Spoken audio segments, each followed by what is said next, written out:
ঘটনাটি মূলত ঘটেছিল নীলফামারী জেলার জলঢাকা উপজেলার কোনো একটা গ্রামে। তবে ঘটনার সাথে সংশ্লিষ্ট যিনি ব্যক্তি, যিনি এই ঘটনা সমাধানের জন্য উদ্যোগী হয়েছিলেন, তার বাড়ি আবার দিনাজপুরে। ঘটনাটি যে বহুকাল আগে বিষয়টা এরকম না, তবে ৮০ দশকের শেষ দিকে বা এরকম কাছাকাছি একটা সময় এটা হতে পারে, বা ৯০ দশকের একদম শুরু, ৯১, ৯২ বা ৮৮, ৮৯ সাল এরকম আর কি একটা সময় হতে পারে। তো দিনাজপুরের একটি জায়গায় আব্দুল মাজেদ হুজুর নামে একজন হুজুর থাকতেন। উনি অতি সাধারণ জীবনযাপনে অভ্যস্ত ছিলেন। ওনার 2টি মেয়ে ছিল আর স্ত্রী ছিল। এটাই ছিল ওনার সুখের একটা সংসার। গ্রামের একটা মসজিদের ইমামতির দায়িত্ব পালন করেন বহুদিন যাবৎ, অনেক অল্প বয়স থেকেই। তো ওনার আমল, আখলাক, কথাবার্তা বা অন্যান্য যে সমস্ত বিষয়গুলো সকলের কাছে ভালো লাগার কারণে ওনাকে ওই গ্রামে স্থায়ীভাবে গ্রামের লোকজন রেখে দেন। উনিও গ্রামের মানুষের ভালোবাসায় আর ওনার পেশাগত যে দায়িত্ব, এই মায়ার বন্ধনে আবদ্ধ হয়ে অন্য কোথাও আর যান নাই। তো এইভাবেই চলছিল। টুকটাক রুকিয়া জানতেন, তবে খুব একটা করতেন না আর কি। তো ওনার কাছে কিছু ভালো ভালো জিন আসতো, তারা বিভিন্ন আমল নিয়ে কথা বলতেন, মানুষের সমস্যা সমাধানের জন্য খুব বেশি কথা বলতেন, বিষয়টা এরকম না আর কি। তো উনিও তাদের সাথে আলাপ আলোচনা করতেন, একটা বন্ধুত্বের মতো একটা সম্পর্ক তাদের সাথে ছিল। তো বিভিন্ন মাসলা মাসাইল নিয়েও তাদের সাথে কথা বলতেন। তো এভাবে চলছিল আর কি। মাঝে মাঝে কোনো কাজ আসলে উনি সেটা করার চেষ্টা করতেন, ওনার জিনদের কাছ থেকে পরামর্শ নিতেন, এই সমস্যাটা কি, এটা করা ঠিক হবে কি না। উনি সাধারণত জটিল কোনো বিষয়গুলোতে নিজেকে খুব একটা ইনভলভ করাতেন না। তো একবার কি হয় যে রাত্রেবেলা খাবার খাচ্ছিলেন ওনার স্ত্রী ওনার কন্যাদের সাথে। তো ওই সময়ে ওনার স্ত্রী বলে ওঠেন যে তার বাড়ির দিকে, মানে এই হুজুরের শ্বশুরবাড়ির এলাকায় একজন লোক খবর পাঠিয়েছেন অন্য একজন লোক মারফত, ওনার বাসায় ভয়ানক কিছু সমস্যার সৃষ্টি হয়েছে। তো কি সমস্যা এই বিষয়ে আসলে ওনার স্ত্রী খুব বেশি ভালো জানেন না, তবে এতটুকু বলেন যে এই সমস্যার সমাধানে এই মাজেদ হুজুরের সাহায্য চেয়েছেন, এতটুকু বলেন, কিন্তু বেশি কিছু ওনার স্ত্রী বলতে পারেন নাই। তো এইগুলো নিয়ে হালকা কথা হয় আর কি, যেহেতু বেশি কিছু জানেন না এই বিষয়ের বিস্তারিত আর আলোচনাও ওনারা নিজেদের মধ্যে করতে পারেন নাই। তো এরকম বেশ কয়েকদিন চলে যায়, 4-5 দিন চলে যায়। এরপরে একটা লোক ওনাদের বাড়িতে আসে। ওই লোককে ওই মাজেদ হুজুরের স্ত্রী চিনে ফেলেন, কারণ মাজেদ হুজুরের স্ত্রীর যে বাড়িটা, ওনার বাবার বাড়ি, সেই বাড়িরই একজন প্রতিবেশী আর কি, মানে আর একটা পাশের সাইডে আর একটা বাড়ি আর কি। তো ওই লোকটাকে উনি চেনেন। উনি লোকটা আসলে মানুষ হিসাবে বেশি ভালোও না খারাপও না, মানে মধ্যম পন্থা অবলম্বনকারী একজন ব্যক্তি হিসাবে আর কি উনি চেনেন আর কি। তো এতদিন পরে এখানে আসছেন, আসার পরে ওনাদের তরফ থেকে যতটুকু সমাদর করার দরকার ওনারা সেটা করেছেন। তখন ওই লোকটি বলেন যে তোমার হাজবেন্ড কোথায়, তার সাথে তোমার জরুরি কথা আছে। তখন বলেন যে সে তো আসবে একটু পরেই, চাইলে আপনি আমাকেও বলতে পারেন। তখন উনি মাজেদ হুজুর স্ত্রীকে বলেন যে আমার ছেলের সাথে বেশ কিছুদিন ধরে খুব ভয়ানক কিছু ঘটনা ঘটছে, এই কারণে আমার ছেলে নিজেই সুইসাইড করতে চায়, আত্মহত্যা করে নিজেকে শেষ করে ফেলতে চায়। ধারালো কোনো একটা অস্ত্র নিয়ে সারাক্ষণ দৌড়াতে থাকে, যে এক্ষুনি নিজেকে শেষ করে ফেলবে, গলা কেটে ফেলবে, হাত পা কেটে ফেলবে। অসহ্য যন্ত্রণা হয় তার শরীরে। আর রাতে দিনে কোনো খাবার খেলে কোনো খাবার সে পেটে রাখতে পারে না, সাথে সাথে রক্ত বমি করে সে সেটা বের করে ফেলে। আর সারাক্ষণ তার মধ্যে একটা গোঙানি ভাব আসতে থাকে, সারাক্ষণ গোঙাতে থাকে যন্ত্রণাতে। আর তার চোখ দিয়ে অনবরত পানি ঝরতে থাকে। সারাক্ষণ সে 2 হাতে চোখটা ধরে থাকে, আর সারাক্ষণ এই চোখ দিয়ে পানি বের হওয়ার কারণে মাঝে মাঝে সে কি করে, নিজের হাতে তার চোখ দুটি উপড়ে ফেলতে চায়। এমন একটা অসহ্য যন্ত্রণার মধ্যে দিয়ে সে জীবনযাপন করছে। একবার কি হলো, সে নাকি নিজের 2 হাতের এই শাহাদাত আঙ্গুলি, এই 2 আঙ্গুলি বা এই 2 আঙ্গুল দিয়ে তার নিজের চোখের মধ্যে ঢুকিয়ে দিতে গিয়েছিল, যে চোখটাই উপরে বের করে ফেলবে। চোখের মধ্যে এমন যন্ত্রণা হচ্ছে, এটা সে আর সহ্য করতে পারছে না। তো অনেক কষ্টে নাকি ওনারা এটা থামিয়েছিলেন, এবং এমনভাবে থামিয়েছিলেন যে আর 1 সেকেন্ড দেরি হলেই হয়তোবা ওই ছেলেটার 2 নখ তার নিজের চোখের মধ্যে ঢুকে যেত। কতটুকু অসহ্য যন্ত্রণা হলে কোনো মানুষ এই কাজটি করতে পারে। তো এই বিষয়গুলো বলেন। তখন এই মাজেদ হুজুরের স্ত্রী সব কথাই শুনছিলেন। তখন ওনাকে বাসায় বসতে বলেন, এত দূর থেকে আসছেন, ওনার প্রতিবেশী মানে বাবার বাড়ির প্রতিবেশী, ছোটবেলা থেকে ওনাকে দেখেছেন। কিন্তু ওই লোকটি বেশিক্ষণ বসতে চাইলেন না, বললেন যে না, আমার আসলে বিশ্রাম করার মতো সময় নাই, আমাকে চলে যেতে হবে, কারণ বাসায় না থাকলে আবার কখন কোন ঝামেলা হঠাৎ করে হয়ে যায় আমি বলতে পারি না। তুমি তোমার হাজব্যান্ডকে বিষয়গুলো বলো যেন উনি এটা সমাধানের জন্য চেষ্টা করেন, আল্লাহ ওনার মঙ্গল করবেন। যেহেতু পরিবারের এই ধরনের একটা ঝামেলার কথা উনি বলেন, এই কারণে মাজেদ হুজুরের স্ত্রী ওনাকে আর বেশিক্ষণ আটকে রাখেন নাই, চলে যেতে যাচ্ছেন।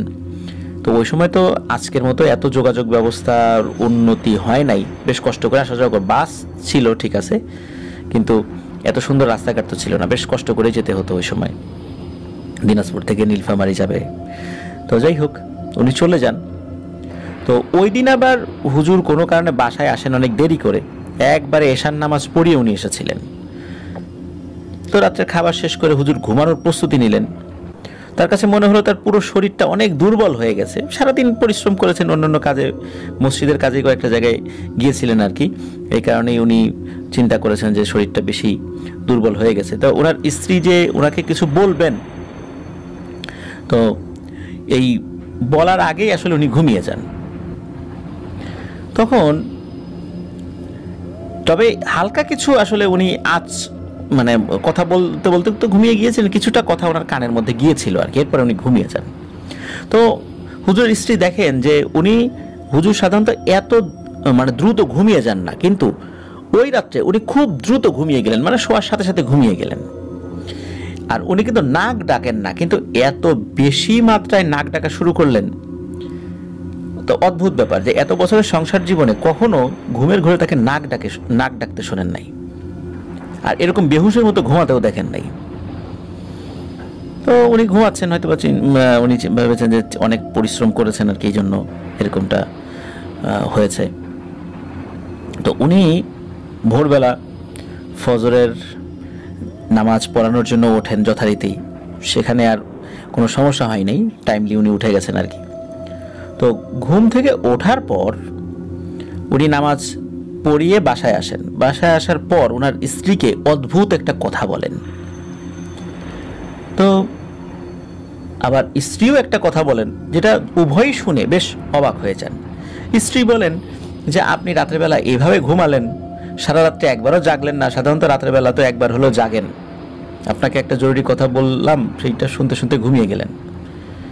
তখন হুজুর বলে ওঠেন আর কি, যে কি বলো, আমি রাত্রেবেলা একবার উঠিনি, আমি তো রাত্রেবেলা উঠছিলাম, তুমি যে কথাটা বলছো এই কথাটার কিছুটা আমি শুনছিলামও, কিন্তু পরে দেখলাম তুমি ঘুমাচ্ছ, এই জন্য তোমাকে আমি ডাকি নাই। আমি উঠে চলে যাই, আমার যে বন্ধু জিনেরা আছে এদের সাথে আমি কথা বলি, এই বিষয়টা নিয়ে কি তুমি বলতে চাচ্ছিলে। ওরা তো এই বিষয়ে যতটুকু আমি শুনেছি ওদেরকে বলার পরে ওরা কিছু তথ্য বলার চেষ্টা করলো। তো এরপরে খুব বেশি এই বিষয়টা নিয়ে আগাতে পারি নাই। এরপর আমি আবার এসে শুয়ে পড়ি, তখন এসে দেখি তুমিও ঘুমাচ্ছ। আর শুয়ে পড়ার পর একটা অদ্ভুত স্বপ্ন আমি দেখি। স্বপ্নে কালো রঙের একটা বিশাল আকৃতির শেয়াল আসে, এবং দেখি এই শেয়ালটা আমার উপর খুবই ক্ষিপ্ত। শেয়ালটার চোখগুলো যেন জলজল করছিল। শেয়ালটার মুখের 2 পাশে উপর এবং নিচের পাটিতে 2টো করে 4টি দাঁত ছিল। এগুলো খুবই ধারালো এবং লম্বা ছিল। মনে হলো যেন নিচের পাটির দাঁত উপরে ওর যে 2টো চোখ রয়েছে সেই চোখের সাথে লেগে যাচ্ছে, এত বড় দাঁত নিচের পাটি। আবার উপরের পাটির যে 2টো দাঁত সেটাও অনেকটা নিচে নেমে এসেছে। আগে কখনো এই ধরনের ভয়ানক স্বপ্ন আমি দেখি নাই। আর ওই শেয়ালের মুখ থেকে অঝরে লালা পড়ছিল। পায়ের নখগুলো এতটাই ধারালো ছিল যে এই নখগুলোর রং কিন্তু কালো, তারপরও সেটা চকচক চকচক করছিল। এই শেয়ালটা আমাকে নাম ধরে ডাকে, বলে এই মাজেদ, খবরদার, তুই যে কাজটি করতে চাচ্ছিস এটা কিন্তু করবি না। ওই ছেলের কোনো উপকার তুই করতে যাবি না। আর এই ছেলের উপকার করতে গেলে তোকেও ওই ছেলের মতো জীবিত অবস্থায় আমি তোকে জাহান্নামের শাস্তি দেব। আর আমি কে এই বিষয়টা আমি তোকে বলবো না। তোর কাছে যারা আসে তাদের কাছ থেকেই আমার পরিচয়টা জেনে নিবি। আর তোর কাছে যারা আসে এরা আমার কাছে কতটুকু তুচ্ছ এটা ওরাই তোকে বলবে, আমি কিছু বলবো না। মনে রাখবি, আমি কাউকে দ্বিতীয়বার স্বপ্নে এসে বা অন্য কোনোভাবে সতর্ক করি না, আমি একবারই করি। এটাই তোর জন্য প্রথম, এটাই তোর জন্য শেষ সতর্কবাণী। এটা বলে নাকি ওই শেয়ালটা চলে যায়। এরপরে কিন্তু বলে যে এই স্বপ্ন দেখার পর যে ঘুম ভেঙে যাবে এমনটা হয়নি। মাজেদ হুজুর এরপরে ঘুমিয়েই ছিলেন আর কি। উনি যথারীতি ওই ফজরের নামাজের আগ দিয়ে ঘুম থেকে উঠে পড়েন। এখন মাজেদ হুজুর বলেন যে উনি ঘুম থেকে উঠেছেন, পানি খেয়েছেন, জিনদের সাথে কথা বলেছেন, আবার এসে শুয়ে পড়েছেন।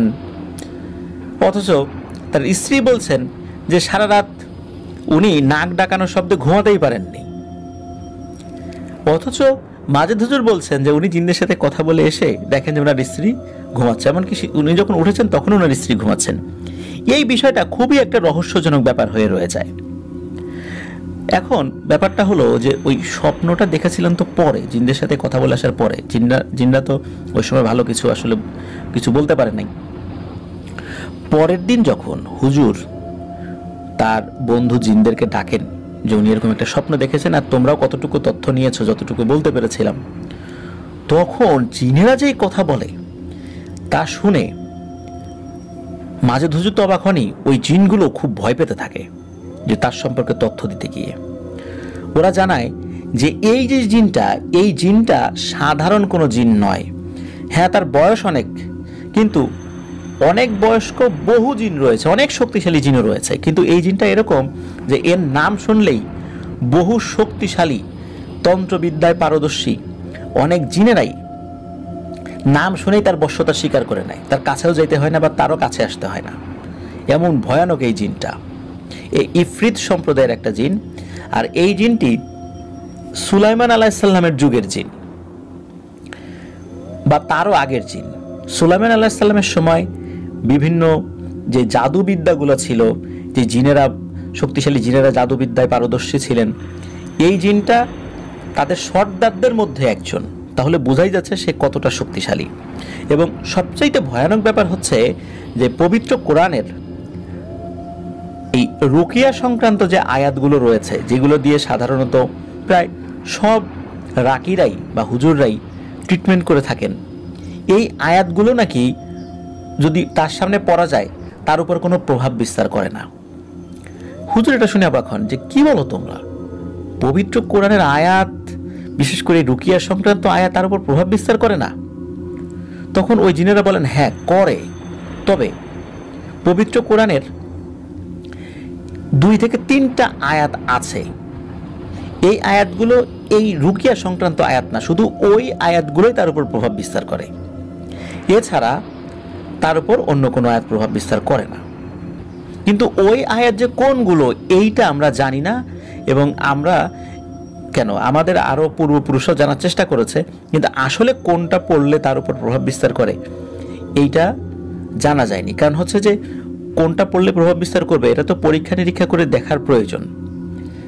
এটা তো কেউ পরীক্ষা নিরীক্ষা করার সময়, সুযোগ বা সাহসী কেউ পায় নাই। আর সে তো সাধারণত মানুষের কাছে খুব কম আসে। তার কাজ হলো জিনদেরকে নিয়ে, জিনদের সর্দারদেরকে নিয়ে, জিনদের রাজাদেরকে নিয়ে, কারণ এরা তার কাছে গিয়ে সাহায্য চায়। মানুষের কাছে সে খুব কম আসে। আর কোনো মানুষ যদি তার কাছে সাহায্য চায়, সেই মানুষকে অনেক বড় কিছু ত্যাগ করতে হবে, অনেক বড় সাধনা করতে হবে। কিন্তু সবচাইতে অদ্ভুত যে ব্যাপারটা, এটা জিনদের কাছেও লাগে এবং মাজেদ হুজুরের কাছেও লাগে, যে এই সব তথ্য যদি এরকমই হয়, তাহলে এই জিনটাই কেন এই গ্রামের একটা ছেলের উপর এরকম অত্যাচার করছে? কি সে কারণ? তো হুজুর এগুলো জানার চেষ্টা তো করবেনই, জিনরাও এসে তথ্য দিবেন, কিন্তু জিনেরা একটা বিষয় সাফ সাফ বলে দেন যে হুজুর, আপনি ওই ছেলেটাকে কোনো উপকার করতে যাবেন না, এতে করে আপনার বিপদ হবে, আমাদেরও বিপদ হবে, হতে পারে আমরা কেউই বাঁচবো না আপনার সাথে সম্পর্ক থাকার কারণে, আবার এমনও হতে পারে আপনিও বাঁচবেন না, আমরাও বাঁচবো না, আপনাদের পরিবারের কেউই বাঁচবে না, ছেলেটাও বাঁচবে না। এই জন্য ওকে ওর কর্মফল পেতে দেন। ওকে ওর কর্মফল পেতে দেন মানে এই বিষয়টা যখন বলে, তখন ওই জিনেরা বলে এই ছেলেটা অত্যন্ত দুষ্টু প্রকৃতির একটা ছেলে, এবং এই ছেলেটা 8-10টা সাধারণ ছেলের মতো দুষ্টু না, এ প্রচণ্ড মাত্রার দুষ্টু তো ছিলই, অত্যাচারীও ছিল, এবং সেই সাথে কিছুটা তন্ত্রমন্ত্র জানা একটা ছেলে। অল্প বয়সেই সে কিছু কিছু তন্ত্রমন্ত্র জাদুবিদ্যা সে আয়ত্ত করেছিল। আর এটা করে সে যেটা করত, মানুষকে অল্প সময়ের জন্য বশ করে তাকে দিয়ে বিভিন্ন ধরনের কাজ করাতো, এবং এটা করে সে মজা নিত, আশেপাশের লোকজনের মজা পেত। বন্ধু বান্ধবদের মধ্যে কাউকে হঠাৎ করে সে বশ করে পানির মধ্যে নামিয়ে সমানে ডুব দেওয়াচ্ছে, অথবা গাছে উঠিয়ে দিয়েছে, অথচ অত বড় গাছে সে কখনো ওঠে নাই, গাছে উঠতে সে যদিও সে জানে। তো এই ধরনের মজা সে করত, আর এটা করতে করতে এটা তার একটা নেশা হয়ে গিয়েছিল। যাকে তাকে সে চ্যালেঞ্জ করে বসতো, কারণ সাধারণ মানুষ তারা তো আর এই সমস্ত তন্ত্রমন্ত্র জাদু জানে না। আর এটা করে সে গ্রামের মধ্যে একটা ভীতিকর পরিবেশ সৃষ্টি করেছিল, সবাই তাকে দেখে ভয় পেত, সে কিছু বললেই মানুষ মানতে বাধ্য হতো, কারণ হচ্ছে ও যদি কোনো ক্ষতি করে জাদু টাদু করে। এই জন্য তার বাবা মার কাছে অসংখ্যবার নালিশ দেয়া হয়েছে, কিন্তু তার বাবা সবসময়, তার একটা মাত্রই ছেলে তো, অন্য কোনো ছেলে মেয়ে নাই, অঢেল সম্পত্তি, আর এই ছেলের দোষগুলো সে কখনোই আমলে আনে নাই। সব মানুষদেরকে বলতো তোমার কি ক্ষতি হয়েছে, আমি ক্ষতিপূরণ দিচ্ছি, ও বাচ্চা মানুষ, বড় হলে আস্তে আস্তে ঠিক হয়ে যাবে। তো উনি অন্যদেরকে ক্ষতিপূরণ দেওয়ার চেষ্টা করলেও কিছু কিছু ক্ষতি এমন ছিল মানুষ রাগ করে সেই ক্ষতিপূরণ নিত না, কারণ একজনের সম্মান চলে গেছে। এখন ভরা মজলিসে বা হাটের মধ্যে তাকে অপমান করেছে তার ছেলে, এখন তাকে যদি তার বাবা 10-20 হাজার টাকা দিতে চায়, তাহলে কি তিনি তার সম্মান ফেরত পাবেন? এটা তো টাকা দিয়ে সমস্যার সমাধান হবে না। কারো গরু মেরে ফেলেছে, ছাগল মেরে ফেলেছে, বাড়িঘর ভেঙে ফেলেছে, সেটা টাকা দিয়ে সমাধানযোগ্য, কিন্তু সম্মানটা নষ্ট করে, আর সম্মান নষ্ট করার এই নেশাটাই ওই ছেলেটার মধ্যে পেয়ে বসে। এর মধ্যে জিনেরা আরো তথ্য নিয়ে মাজেদ হুজুরকে জানায়, সেটা হলো যে এই যে ছেলেটা, এই ছেলেটা কিছুদিন আগে কয়েকটা ভয়ানক কাজ করেছে, যেটা ওর সব অপকর্মকে ছাপিয়ে যায়। প্রথমত, দুপুরবেলা খাওয়া দাওয়া করার পরে ছেলেটি শুয়ে ঘুমাচ্ছিল, বাড়িতে অন্য কোনো লোকজন ছিল না। একজন বৃদ্ধ ভিক্ষুক আসে, ওই ভিক্ষুকটা ওই গ্রামে হরহামেশাই ভিক্ষা করতে আসতো, গ্রামের মানুষজন তাকে চেনে, তার বাড়িটারি কোথায়। তো হয় কি, ওই ভিক্ষুকটা এসে সাধারণত যেই বাড়িতে যেত সব বাড়ি থেকে ভিক্ষা দিত, কখনো বেশি মানে বাড়িতে লোকজন না থাকলে একটু ডাকাডাকি বেশি করতে হতো, কিন্তু মানুষজন তাকে খালি হাতে ফেরত দিত না, অনেকদিন পর পর আসতো আর কি, আর চেনা পরিচিত ভিক্ষুক। যেহেতু সব বাড়ি থেকে ভিক্ষা পেয়ে উনি অভ্যস্ত, আর অনেকদিন পর পর আসেন, তো উনি কি করেছেন, এই ছেলেটার বাড়িতে এসে ওই দুপুরবেলা জোরে জোরে ডাকাডাকি করছেন। এখন ওই ছেলেটা তো ঘুমানো অবস্থায় আছে, আর বাড়িতে ওই সময় ভিক্ষা দেওয়ার মতো লোক ছিল না। ওই ডাকাডাকিতে ওই ছেলেটার ঘুম ভেঙে যায়, সে রাগ করে বাইরে এসে দেখে ভিক্ষুক দাঁড়িয়ে আছে বাইরে। সে কোনো কথাবার্তা না বলেই ওই বৃদ্ধ লোকটিকে গালিগালাজ করে প্রচণ্ড জোরে হাত দিয়ে একটা ধাক্কা দিয়ে উঠোনে ফেলে দেয়। এই ধাক্কা দিয়ে ফেলার পর ওই লোকটি কোমরে ব্যথা পেলেও হাড়গোড় ভাঙে নাই বা শরীরে কোনো ক্ষত হয় নাই, কিন্তু সমস্যা যেটা হয়, হঠাৎ করে পড়ে যাওয়ার কারণে ওই বৃদ্ধ লোকটির হার্ট অ্যাটাক হয়, এবং হার্ট অ্যাটাকে উনি মারা যান। যখন এই ঘটনা ঘটে, তখন তো আসলে ভর দুপুরবেলা গ্রামের লোকজন সবাই অধিকাংশ মাঠে কাজ করছে। এখন এই ভিক্ষুকটা তো মারা গেছে, আর ভিক্ষুকটাকে তো অনেকেই চেনে গ্রামের লোকজন। এখন এই বিষয়টা কিভাবে ধামাচাপা দেবে? তো ওই ছেলেটা তার বাবাকে দ্রুত খবর দেয়। বাবা এসে ছেলেকে বকাঝকা করলেও ততক্ষণে কিন্তু গ্রামের লোকজন চলে এসেছে যে ভিক্ষুকটা মারা গেছে, কারণ একটু আগে আর একটা বাড়িতে ভিক্ষা করে এসেছে, এই বাড়িতে সে মারা গেল কেন? তখন ওই লোকটা বলে, আসলে উনি তো বয়স হয়ে গেছিল, এই জন্যই সে হয়তোবা মারা গিয়েছে, আর গরমও পড়েছে, আর গরমে তো হিট স্ট্রোক হতেই পারে। তো এইভাবেই বিষয়টা ধামাচাপা দিয়ে দেন। আর উনি ভিক্ষুক মানুষ, ওনার পক্ষে কথা বলার মতো বা এই বিষয়টা নিয়ে তদন্ত করার মতো ও সময় তো আসলে আশেপাশে কেউ ছিল না, যার কারণে সবাই বিষয়টাকে স্বাভাবিক মৃত্যু হিসাবে নিলেও বিষয়টা স্বাভাবিক ছিল না। ওই ছেলের কারণেই ওই ভিক্ষুকের মৃত্যু হয়েছিল। এক কথায় আলালের ঘরে দুলাল বলতে যেটা বোঝায় আর কি। হেন কোনো অপকর্ম নাই যেটা সে করতো না। একবার কি হলো, বন্ধু বান্ধব মিলে তারা পিকনিক করার সিদ্ধান্ত নেয়। কোনো এক রাতে তারা এক বাড়ি থেকে একটি ছাগল নিয়ে আসার সময় ওই বাড়ির বৃদ্ধ এক মহিলা দেখে ফেলে। যখন বৃদ্ধ মহিলা বলতেছে, এই আমি কিন্তু যদি চিনতে পারছি, সকালবেলা দাঁড়া, আমি বিচার বসাবো তোদেরকে নিয়ে। তখন ওই ছেলেটা কি করেছে, ওই ছাগল জবাই করার জন্য আগে থেকে তারা চাকু নিয়ে এসেছিল। ওই ছেলেটা ওই বৃদ্ধার কাছে গিয়ে সজোরে গলায় একটা আঘাত করে, যাতে করে ওই বৃদ্ধা ওইখানেই মারা যায়। কিন্তু এই হত্যাকাণ্ডের কোনো সাক্ষী ছিল না, যার কারণে কে মারলো কি হলো কেউ কিছু বলতে পারে না। পুলিশ এসেও এর কোনো সুরাহা করতে পারে না। চিন্তা করেছিল হয়তো বাড়িতে চোর ডাকাত এসেছিল, উনি চিৎকার করেছিল, তো চোর ডাকাত তাকে হত্যা করে তার বাড়ির অন্য কোনো মালামাল নিতে পারে নাই, যেহেতু মেরে ফেলছে তাকে, দ্রুত ওখান থেকে পালিয়ে যায়। বিষয়টা এভাবেই আর কি চলে আসে আর কি, যেহেতু কোনো প্রমাণ ছিল না। এরপরে ওই ছেলেটা আর একটা ভয়ানক কাজ করে, সেটা হলো ওই গ্রামেরই একজন হিন্দু পুরোহিতের একটা মেয়েকে সে পছন্দ করে বসে। তো মেয়েটিকে সে পছন্দ করে, এই কথাটা মেয়েটিকে জানানোর পর মেয়েটা তো অস্বীকৃতি জানায়। তখন ওই মেয়েটা বলে যে আমি তো পুরোহিতের মেয়ে, আমাদের বিষয়গুলো আলাদা। আর ওই ছেলেটাও ওই মেয়েটাকে মিথ্যা পরিচয় দেয়। মেয়েটা কিন্তু আগে তাকে দেখেনি, গ্রামের একদম সাইডে হয় মেয়েটা আসলে তাকে কখনো ওইভাবে দেখেনি। মেয়েটাও বাড়ি থেকে কম বের হতো আর কি, শুধুমাত্র ওই লেখাপড়া পারপাস, স্কুলে যাওয়া ছাড়া। আর এই সুযোগটাই এই ছেলেটা নেয়, সে নিজেকে হিন্দু বলে পরিচয় দেয়, যাতে করে ওই মেয়েটার কাছে তার গ্রহণযোগ্যতাটা বৃদ্ধি পায়। কারণ মুসলিম ছেলে হলে তো ধর্মের কারণে মেয়েটা তাকে অ্যাকসেপ্ট করবে না। তো যখন মেয়েটা তার হিন্দু পরিচয় জানে, জানার পর স্বাভাবিকভাবেই মেয়েটা একটু তার প্রতি সিম্প্যাথি দেখায়। এভাবে কয়েকদিন যায়, কথাবার্তা হয়। তো মেয়েটিকে একটা জায়গায় দেখা করতে বলে। এদিকে কি হয়েছে যে ওই মেয়েটি ওই ছেলের সাথে কথা বলেছে, এটা তার বান্ধবীদের মধ্যে কেউ কেউ দেখেছে। তো বান্ধবীদের মধ্যে কেউ কেউ বলেছে, আরে এই ছেলেটা তো মুসলিম, আর এ তো খুবই দুষ্টু প্রকৃতির একটা ছেলে। তখন ওই মেয়েটা চিন্তা করে এই ছেলেটা আমাকে মিথ্যা বলল। আর ওদিকে কি হয়েছে, ওই মেয়েটাকে একটা জায়গায় ডেকেছিল, একটা নির্জন জায়গায় ডেকেছিল তার সাথে কথা বলার জন্য। তো মেয়েটাও তো ক্ষোভে মানে ফুঁসছিল যে সে আমার সাথে এরকম একটা মিথ্যাচার করলো। তো মেয়েটিও তার সাথে দেখা করতে যায়। মেয়েটি তার সাথে দেখা করতে গেলে তখন বলে যে তুই প্রতারক, তুই আমার সাথে মিথ্যা কথা বলছিস, তুই তোর ধর্ম পরিচয় গোপন করছিস, এটা খুব বড় একটা অন্যায়। যেই মানুষ কোনো একটা মানুষকে পাওয়ার জন্য তার ধর্ম পরিচয় গোপন করতে পারে, তার মতো খারাপ মানুষ আর হয় না। তো ওই মেয়েটা যখন তাকে এইভাবে বকাঝকা করছিল, ওর তো খুব রেগে যায়।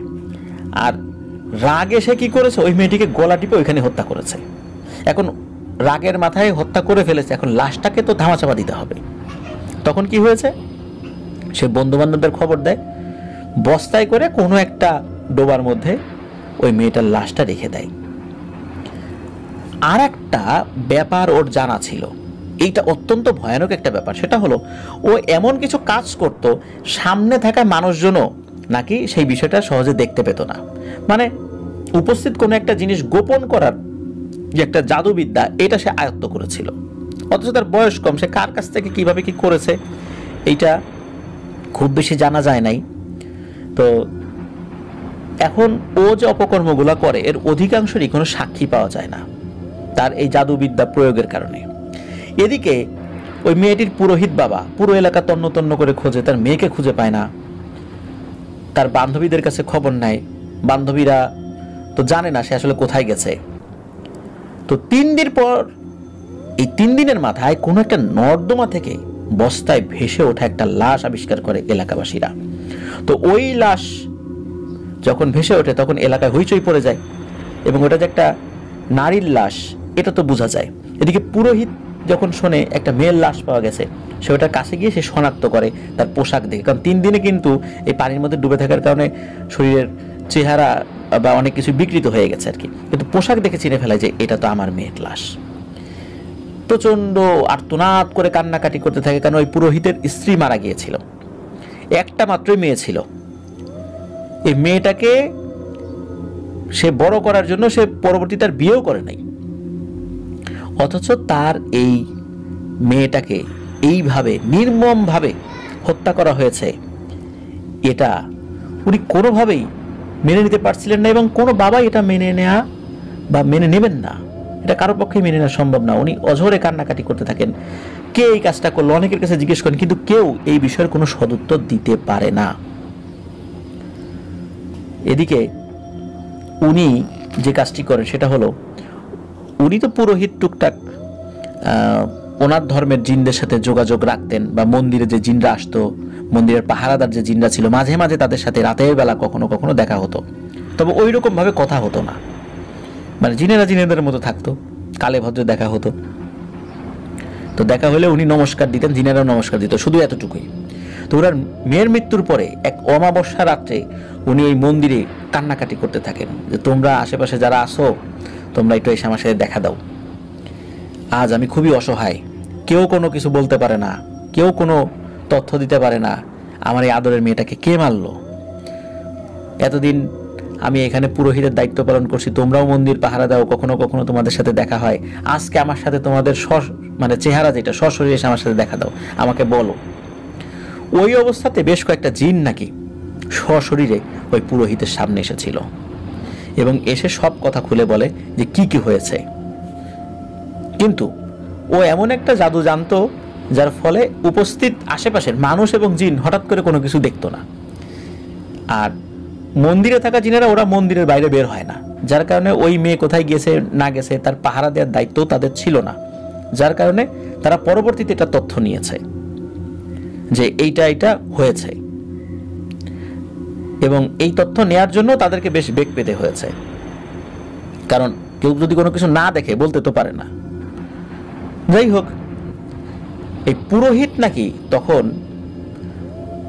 এই কথা শোনার পর পরদিন পুরো গ্রামে ঘুরেছে আর সবাইকে বলেছে যে আমার মেয়েকে যে হত্যা করেছে তার খুব খারাপ পরিণতি হবে। কে হত্যা করেছে এটা তো আমি জানি না, কিন্তু যারা হত্যা করেছে এবং যারা সহযোগিতা করেছে প্রত্যেকেই এর ফল ভোগ করবে। এরপরে এই মন্দিরের যে কমিটি, মন্দিরের কমিটির কাছে ওই পুরোহিত জানিয়ে দেন উনি এই এলাকায় থাকবেন না, উনি চলে যাবেন, কারণ ওনার মেয়ের স্মৃতি এলাকার প্রত্যেকটা জায়গায় রয়েছে, উনি এই কষ্ট সহ্য করতে পারছেন না। তো পুরোহিতের মনের এই অবস্থা দেখে মন্দির কর্তৃপক্ষ তাকে অব্যাহতি দেয়। এরপরে পুরোহিত যে কোথায় চলে যান এটা আর জানা যায় না। তো এই সব কিছু মাজেদ হুজুর তার জিনদের কাছ থেকে শুনেছেন যে এই ছেলেটা এই ঘটনা ঘটিয়েছে। তো মাজেদ হুজুর ভাবতে লাগলেন যে এই জিনটার ভেতরে আসলে এমন কি আছে যে জিনটা এই ছেলেটাকে শাস্তি দিচ্ছে, অথচ তার বিষয়ে সবাই মানা করে, আর জিন শাস্তি দেবে কেন? কারো পাপের শাস্তি আল্লাহ সুবহানাহু ওয়া তাআলা দেবেন, জিনকে কে দায়িত্ব দিল শাস্তি দেওয়ার?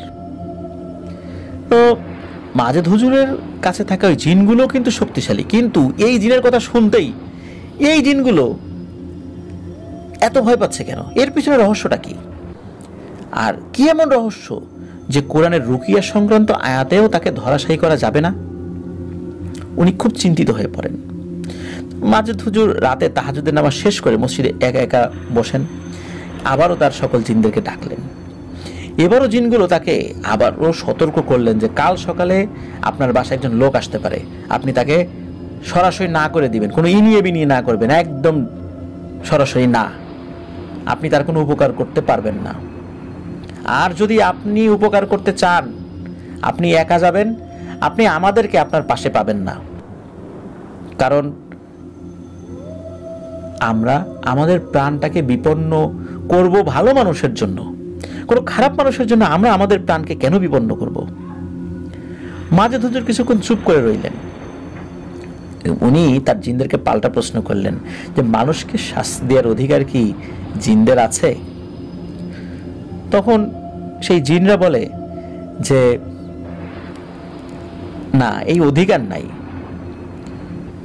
কিন্তু এই যে ব্যাপারটা হয়েছে, এই ব্যাপারটা অত্যন্ত জটিল। তখন জিনেরা আরো যে তথ্য নিয়েছিল সেই তথ্যগুলো এরা বলতে থাকে যে যখন পুরোহিত তার গ্রাম ছেড়ে চলে যায়, তো সে একটা জঙ্গলের দিকে চলে যায়। সে কিছু যজ্ঞ জানতো। এই যজ্ঞের মাধ্যমে তার পাশে থাকা যে জিনেরা ছিল এই জিনদেরকে হাজির করে এবং ওই জিনদের কাছে পরামর্শ নেয় যে এরকম এরকম, আমি তো মন্দিরের পুরোহিত, আমার মেয়েটাকে হত্যা করেছে, কিন্তু আমি আমার মেয়ের হত্যার শাস্তি দেওয়ার জন্য যা করা প্রয়োজন আমি সেটাই করব। এখন আমাকে কি করতে হবে তোমরা পরামর্শ দাও। তখন ওই জিনেরা পরামর্শ দেয় যে আপনাকে প্রথমে আপনার নিজ ধর্ম ত্যাগ করতে হবে, অর্থাৎ আপনাকে এমন একটা কাজ করতে হবে যে কোনো ধর্মের গণ্ডির মধ্যে থেকে সেই কাজটা করা যায় না। সেটা হলো তন্ত্র সাধনা করতে হবে এবং আপনাকে আপনার হিন্দু ধর্ম ত্যাগ করতে হবে। আপনি নির্দিষ্ট কোনো ধর্মের অনুসারী থাকতে পারবেন না। তখন ওই জিনেরা বলে যে একটা পদ্ধতি রয়েছে, এই পদ্ধতি করে আপনি একটা জিনকে যদি সন্তুষ্ট করতে পারেন তাহলে আপনার এই প্রতিশোধ নেয়ার জন্য সে একাই যথেষ্ট। তবে তাকে আপনার জীবনের সবচাইতে সুন্দর জিনিসটি এবং সবচাইতে আপন জিনিসটি তাকে দিয়ে দিতে হবে। সে এটাই চায়, আর কিছু সে চায় না, যদি তাকে আপনি সন্তুষ্ট করে হাজির করাতে পারেন।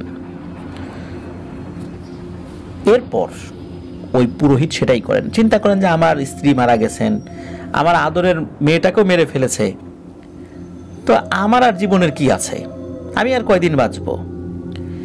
এই দুষ্টু লোকদের শায়েস্তা আমি করেই ছাড়ব। এরপর নাকি ওই জিনদের দেয়া পরামর্শ অনুযায়ী উনি 3 বছর 9 মাস উনি সাধনা করেছিলেন। এই 3 বছর 9 মাস টানা সাধনার পর তার তন্ত্র সাধনায় খুশি হয়ে তার সামনে হাজির হয় এই সুলাইমান আলাইহিস সালাম বা তারও আগের যুগের একজন ভয়ঙ্কর ইফরিত জিন। এই অন্যান্য ইফরিত জিন যারাও অনেক শক্তিশালী, নিজেদেরকে অনেক শক্তিশালী ভাবে, ইফরিত জিনদেরও সর্দার, এরাও তার থেকে বয়সে অনেক কম। আর সে ওই জিনটা কালো জাদুতে এতটাই পারদর্শী যে তার ছায়া দেখলেই বশ্যতা স্বীকার করে নেবে, নাম শুনলেই বশ্যতা স্বীকার করে নেবে। ভয়ঙ্কর ভয়ঙ্কর জিনেরা, মানে এমন পর্যায়ের জিন। তো এই দীর্ঘ সময় সাধনার পর পুরোহিত সেই জিনের দেখা পায়।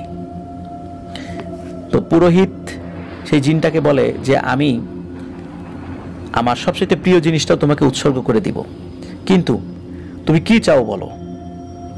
তখন ওই জিনটা বলে যে তোমার প্রিয় জিনিস বলতে এখন আর কিছু নাই, তোমার সবাই পৃথিবী থেকে চলে গেছে, তুমি আর কি দিবা বলো। আর যেই জিনিসটা আমি তোমার কাছ থেকে পরে নিতাম সেই জিনিসটা কি তুমি আগে দিতে পারবা? বলে কি সেটা? বলে এটা তুমি নিজেকে আমার সামনে বলি দিবা। তাহলে আমি প্রতিশ্রুতি দিচ্ছি যে আমার অনুগত কোনো সর্দার না, কোনো রাজা না, কোনো সৈনিক না, কোনো জল্লাদ না, আমি নিজে শাস্তি দেব তাকে। তো তান্ত্রিক তখন বলেন যে ঠিক আছে তাই হবে, কিন্তু আমাকে প্রতিশ্রুতি দাও, তুমি প্রতিশ্রুতি ভঙ্গ করো না। আমি আমার নিজেকে তোমার সামনে বলি দিয়ে দেব, কিন্তু আমার মেয়ের হত্যাকারীর শাস্তি আমি চাই। তখন ওই ইফরিত জিনটি প্রতিশ্রুতি দেয় যে অবশ্যই সেটা আমি করব এবং আমি নিজের হাতে সেটা করব। তখন নাকি ওই তান্ত্রিক নিজেই একটা ধারালো অস্ত্র দিয়ে নিজের শরীরে চালিয়ে দেয় এবং সে সেখানে মারা যায়। এই যে প্রতিশোধ নেয়ার জন্য নিজের আত্মাকে বলি দেয়া, নিজের জীবনকে বলি দেয়া, নিজের পরিবারের প্রতি এইরকম ভালোবাসা, নিজের মেয়ের প্রতি এরকম ভালোবাসা দেখে ওই ইফরিত জিনটি সত্যি তার এই ত্যাগে খুশি হয়ে নিজেই এসে ওই ছেলেকে শাস্তি দেয়া শুরু করে। পুরোহিতের জীবনের সমাপ্তি ঘটে আর এখন সমাপ্তি ঘটার পালা ওই ছেলের জীবনের। এ কথা শোনার পর মাজেদ হুজুরের শরীর কেঁপে ওঠে যে সর্বনাশ, এটা তো সাংঘাতিক লেভেলের একটা কাজ। এই জন্যই কি তাহলে আমার জিনেরা এত ভয় পাচ্ছে? জিনেরা আবারও তাকে সতর্ক করে যে হুজুর, আপনি আপনার মতো করে যদি কাজ করতে চান করেন, আমরা এর ভিতরে নাই। জিনেরা বিদায় নেন। পরের দিন সকালবেলা সত্যি ওই যে একজন লোক মাজেদ হুজুরের বাড়িতে আসেন, কিন্তু মাজেদ হুজুর তাকে দেখে স্বাভাবিক থাকেন, কোনো কথা বলেন না, তাকে আপ্যায়ন করেন এবং বলেন চলেন আপনার সাথে আপনার বাড়িতে আমি যাব।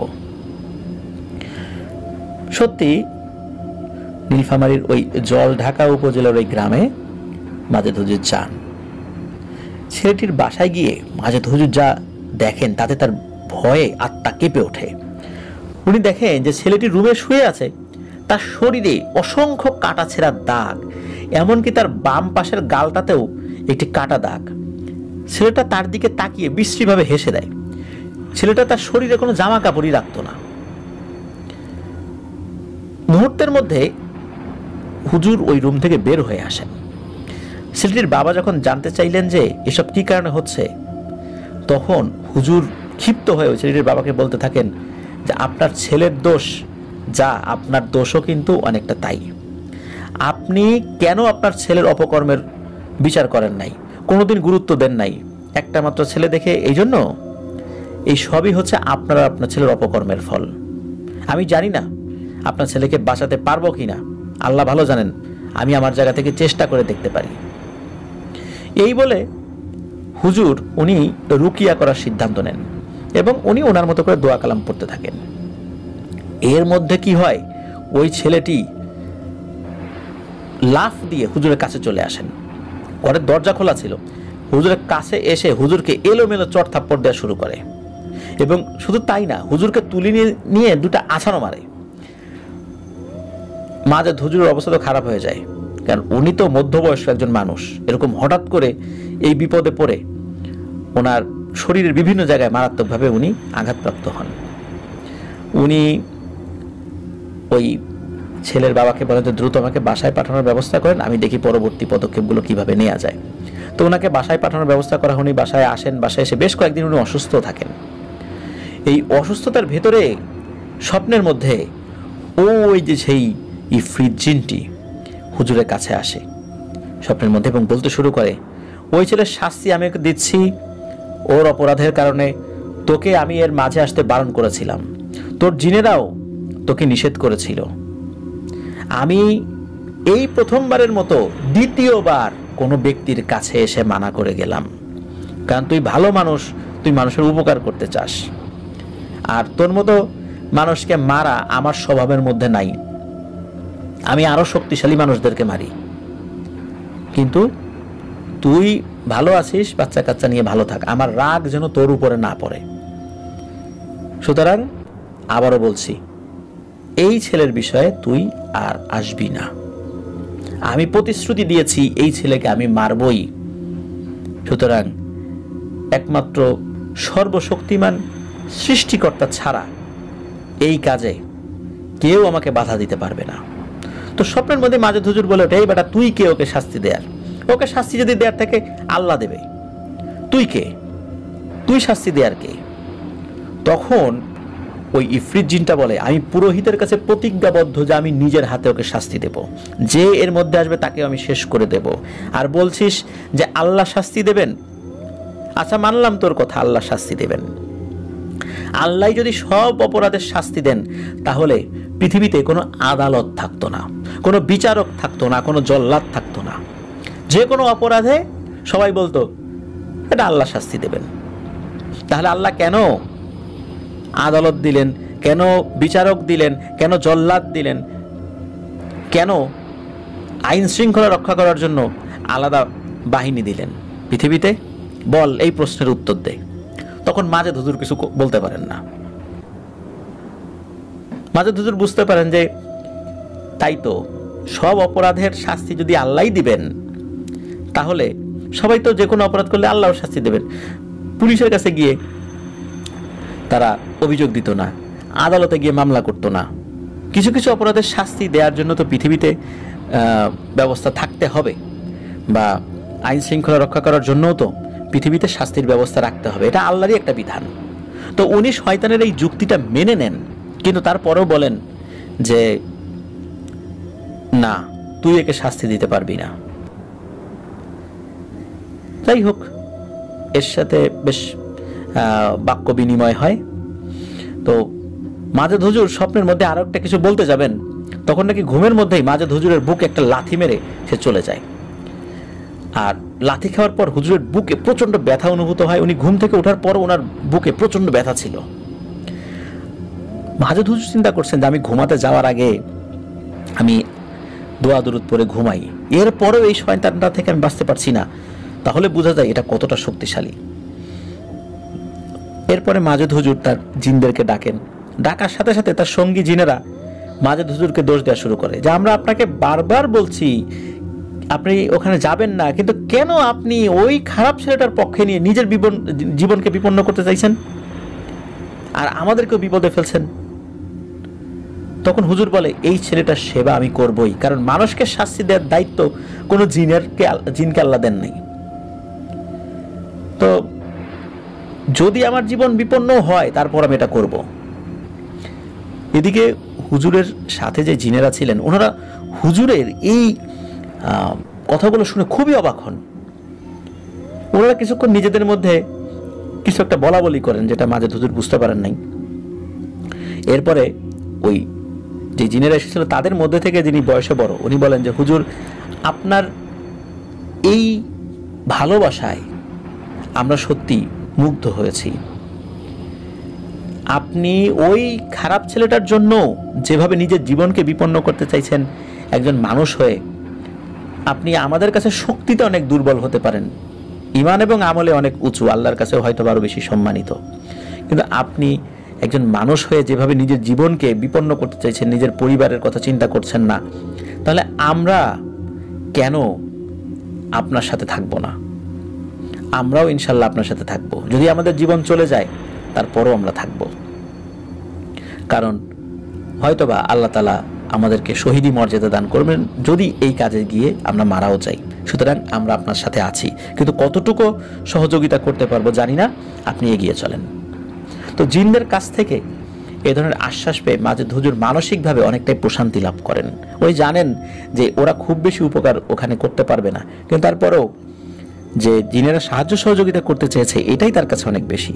এর পরের দিন মাজেদ হুজুর আবার ওই ছেলেটির বাড়িতে যান। বেশ সময় লাগে যেতে।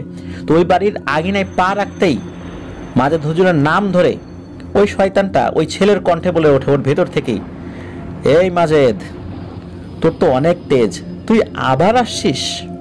বুঝতে পারছি এই ছেলের আগে তোকেই শেষ করতে হবে, আজকেই তোকে আর এই ছেলেটাকে শেষ করে দিয়ে যাব। মাজেদ হুজুর চিৎকার করে বলে ওঠেন, জীবন দেওয়ার মালিক একজন, নেয়ার মালিক একজন, তুই কেউ না।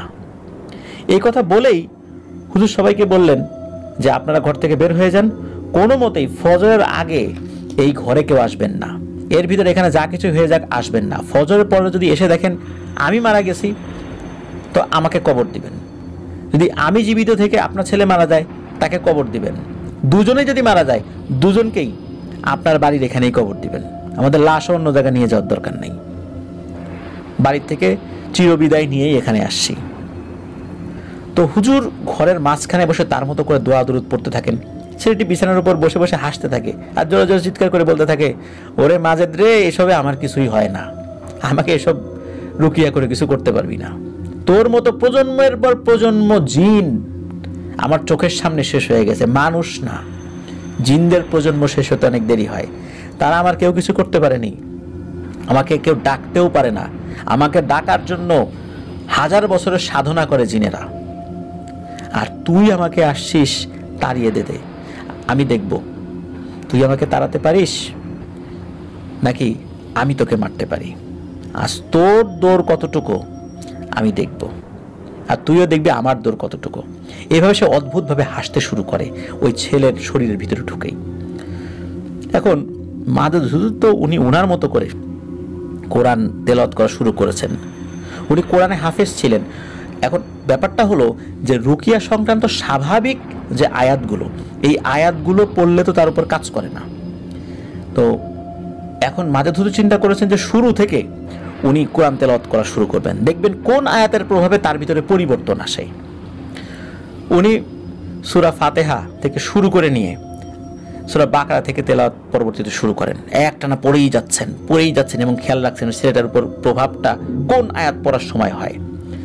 তো এভাবে পড়তে পড়তে হঠাৎ করে সুলাইমান আলাইহিস সালাম সম্পর্কিত একটা আয়াত যখন পড়েছে, তখন দেখে ওই ছেলেটার ভিতরে থাকা জিনটা হঠাৎ করে লাফিয়ে উঠেছে। মনে হচ্ছে যে এই আয়াতটা পড়ার কারণে তার সমস্যা হয়েছে। তখন হুজুর বুঝতে পারেন নিশ্চয়ই এই আয়াত দ্বারা ওর উপর প্রভাব বিস্তার করা যায় বা ওর সমস্যা হয়। উনি বারবার ওই আয়াতটা পড়তে থাকেন। তখন আগে থেকে যেহেতু জানতেন না এবং জিনেরাও জানতো না কোন সে আয়াত, যেহেতু সুযোগ পাওয়া গেছে এখনই পরখ করার, তো উনি ওই জিনিসটা পরখ করা শুরু করেন। তো উনি বারবার যখন ওই আয়াতটা পড়ছিলেন, এটা নির্দিষ্ট কোন আয়াত এটা আমরাও জানি না প্রিয় লিসেনার্স, তো এই জিনটা সে খুব অস্থির হতে থাকে। হুজুরও ওই আয়াতটা বারবার তেলাওয়াত করতে থাকেন। বাইরের থেকে মনে হচ্ছে ঘরের মধ্যে তুফান হয়ে যাচ্ছে। একটা পর্যায়ে কি হয়, হুজুরের সামনে ওই ছেলেটার বাম পা মোচড়িয়ে ভেঙে ফেলে, অথচ ছেলেটা নিজের কণ্ঠে উচ্চস্বরে হাসছে, অথচ তার পা কিন্তু ওই ছেলেটা নিজের হাতেই ভাঙছে। আসলে তো ওর ভিতরে থাকা ওই জিনটাই কাজটি করছে। এরপর কি হয়, ছেলেটা লাফ দিয়ে সোজা দাঁড়িয়ে যাবে ভাঙা পা নিয়ে, এবং হুজুরের কাছে এসে হুজুরের ঘাড়ে প্রচন্ড জোরে একটা লাথি মারে। লাথি খেয়ে হুজুর অনেকটা দূরে পড়ে যান এবং উনি বুঝতে পারেন তার চারপাশটা অন্ধকার হয়ে গেছে। তখন ওই ছেলেটা বলে ওঠে যে আমি আমার শক্তি নিয়ে হাজির হয়েছি, আয় হুজুর আয়, আমার কাছে আয়, এবং তোর সাথে যেগুলো আসছে সেগুলোও আয়। তখন হুজুর বুঝতে পারেন তার জিন সঙ্গীরা ওখানে আর আগাতে পারছে না, তারা মনে হচ্ছে অসহায়। আর এর ভিতরেই হুজুরের সঙ্গী দুইজন জিন, যাদের একজনের নাম ছিল আজিজুল আর একজনের নাম ছিল কাওয়ারি, এই দুইজন জিনকে মুহূর্তের মধ্যে শয়তানটা শেষ করে ফেলে। ওরাও কিন্তু অনেক শক্তিশালী ছিল, 1 সেকেন্ডও লাগে নাই ওদেরকে হত্যা করতে। যেহেতু দুজনকে হত্যা করেছে, অন্যদেরকে আহত করেছে, ওরা তখন ঘরের বাইরে যেতে বাধ্য হয়। তো মাজেদ হুজুর রুকিয়া বাদ দিয়ে শেষ চেষ্টা করতে থাকেন যে কোরআনের কোন আয়াতগুলো পড়লে কাজ হবে। ওই সময় ওনার মাথায় খেলে হারুত মারুত ফেরেশতা সম্পর্কিত আয়াত এবং জিনের বাদশা নবী সুলাইমান আলাইহিস সালামের সম্পর্কিত যে কয়েকটা আয়াত তার মনে ছিল, এগুলো পড়তে থাকেন। তো এই আয়াত যখন পড়তে থাকেন, তখন ওই জিনের মধ্যেও আবারও পরিবর্তন শুরু হয়ে যায়। সে খুব হুঙ্কার করতে থাকে। আর একটা পর্যায়ে যেটা হয় সেটা হলো হুট করে যেন সব কিছু থেমে যায়, সব কিছু মনে থেমে গেল, একদম স্তব্ধ, যেন কিছুই এখানে হয়নি। সকাল হওয়ার আগে তো কারো ঢোকা নিষেধ ছিল। ফজর আজানের পরে ওই বাড়ির সদস্যরা ঘরের ভেতরে প্রবেশ করে। ঘরের দরজাটা ভেতর থেকে বন্ধ ছিল, তো দরজা ভেঙে ভিতরে প্রবেশ করে দেখে যে মাজেদ হুজুর মাটিতে লুটিয়ে পড়ে আছেন, আর তার ছেলেটা সেও মৃত অবস্থায় পড়ে আছে। তবে মাজেদ হুজুর জীবিত ছিলেন। আর রুম ভর্তি অসংখ্য বড় বড় কালো পিঁপড়া ছিল মৃত অবস্থায়। এইগুলো শুধু তারা দেখেছিলেন। মাজেদ হুজুর কিন্তু আল্লাহর রহমতে জীবিত ছিলেন, কিন্তু উনি আর কখনোই নাকি রুকিয়া করেননি, রুকিয়ার ধারে কাছেও যান নাই। এটা নাকি নিষেধ ছিল, উনি আর কখনো রুকিয়া করতে পারবেন না। মাজেদ হুজুর স্বাভাবিকভাবেই মারা গেছেন, অস্বাভাবিক মৃত্যু তার ছিল না, বার্ধক্যজনিত কারণে উনি মারা গেছেন। আর ওই যে ছেলেটা, ওই ছেলেটার শরীরের বিভিন্ন অঙ্গ প্রত্যঙ্গ মুচড়িয়ে ভাঙা ছিল। এতটুকু জানা যায় যে ওই জিনটা ওই ছেলেটাকে মারার জন্য যেহেতু প্রতিজ্ঞাবদ্ধ ছিল, সেটা প্রতিজ্ঞা পালন করেছে। তবে ওই জিনটার কোনো ক্ষতি মাজেদ হুজুর করতে পারে নাই।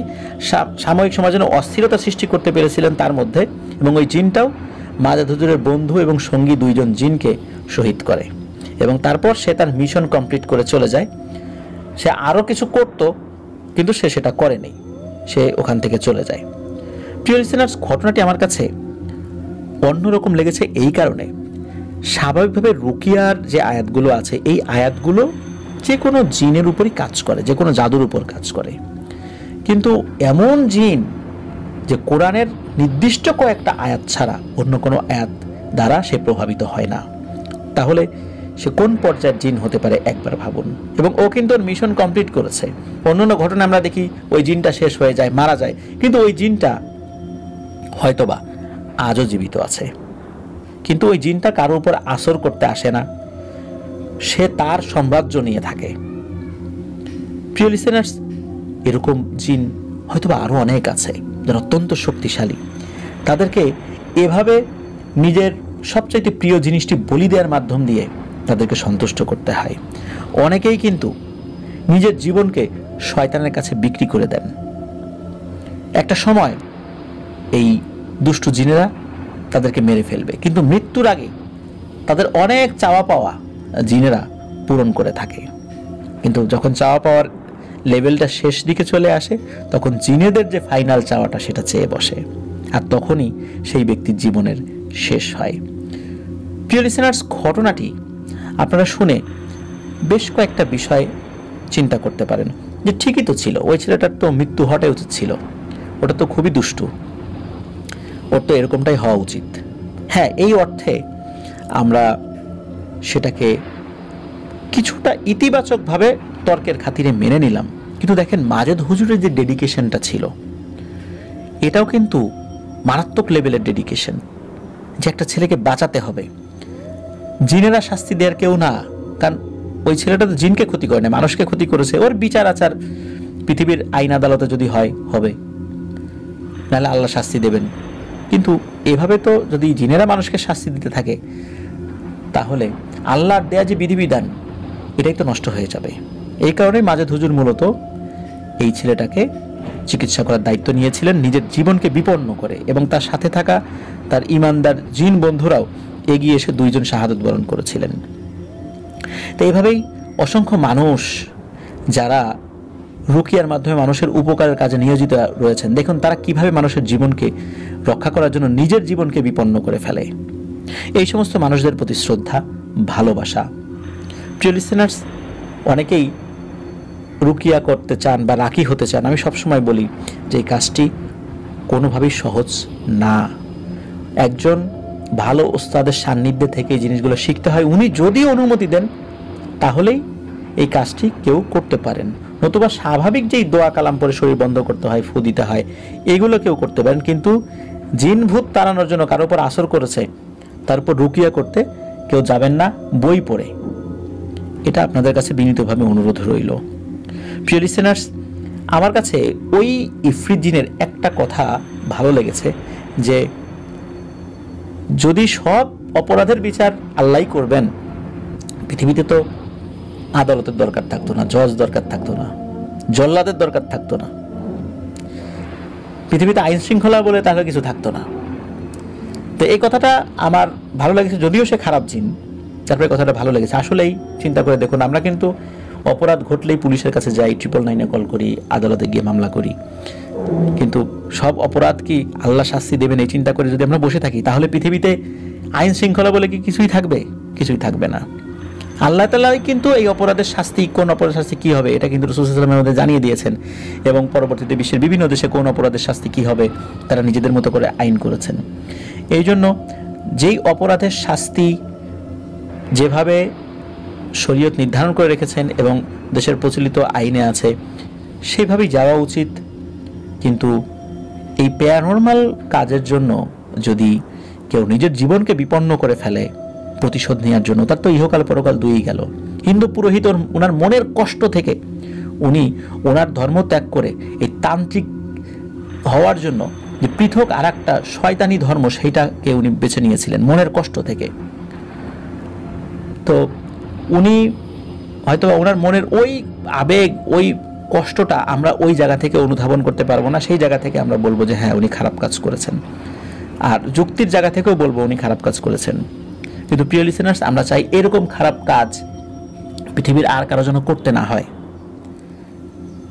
কারো বুক থেকে তার সন্তান খালি হোক, এটা আমরা চাই না। প্রিয় লিসেনার্স, আমার যারা লিসেনার রয়েছেন আজকে অনেকেই এই মুহূর্তে শুনছেন বা পরবর্তীতে শুনবেন, আপনাদের আশেপাশে এরকম অনেক ঘটনা কিন্তু ঘটে যায়। আমরা আমাদের নিজেদেরকে প্রতিনিয়ত সংশোধন করার চেষ্টা করব। যাতে করে আমাদের দ্বারা এই ধরনের কোনো ঘটনা না ঘটে। প্রিয় লিসেনার্স, এমন হতে পারে আমাদের দ্বারা এমন ঘটনা ঘটছে, চিন্তা করছি যে পুলিশ তো আমাদেরকে ধরতে পারবে না, কেউ জানে না, কিন্তু হতে পারে তার কোনো আত্মীয় আমাদেরকে শেষ করে দেওয়ার জন্য এমন কোনো কাজ করেছে, আমরা একদম শেষ হয়ে যাব। এই জন্য প্রিয় লিসেনার্স, খুব সাবধান, আমরা আমাদের নিজেদেরকে সংযত রাখি এবং জাদুটোনার মধ্যে যেন আমরা না যাই, তাহলে ইহকাল পরকাল দুই কালই ধ্বংস হয়ে যাবে। আজকের ঘটনা এই পর্যন্তই ছিল। আশা করছি ঘটনাটি আপনাদের ভালো লেগেছে। প্রিয় লিসেনার্স, আমরা আমাদের এবারের এপিসোডে চেষ্টা করেছি মোটামুটি একটা দীর্ঘ ঘটনা আপনাদের সামনে উপস্থাপন করার জন্য। আর আজকে যেহেতু সোমবার, আমরা শনিবারের হরর নাইট এপিসোডটি করতে পারিনি, কারণ হচ্ছে যে আমাদের একটা মেগা এপিসোড করার পরে আমি খুব ক্লান্ত ছিলাম, যার কারণে আমি শনিবারের এপিসোডটি করতে পারিনি বলে আন্তরিকভাবে দুঃখিত। শনিবারের যে ঘটনাটি ছিল সেটা আজ সোমবার আপনাদের সামনে উপস্থাপন করলাম। আর আজকের যেই অমীমাংসিত রহস্য এপিসোডটি হওয়ার কথা ছিল, এটি এ সপ্তাহে হচ্ছে না, ইনশাল্লাহ পরবর্তী সপ্তাহ থেকে আবার রেগুলার হবে। প্রিয় লিসেনার্স,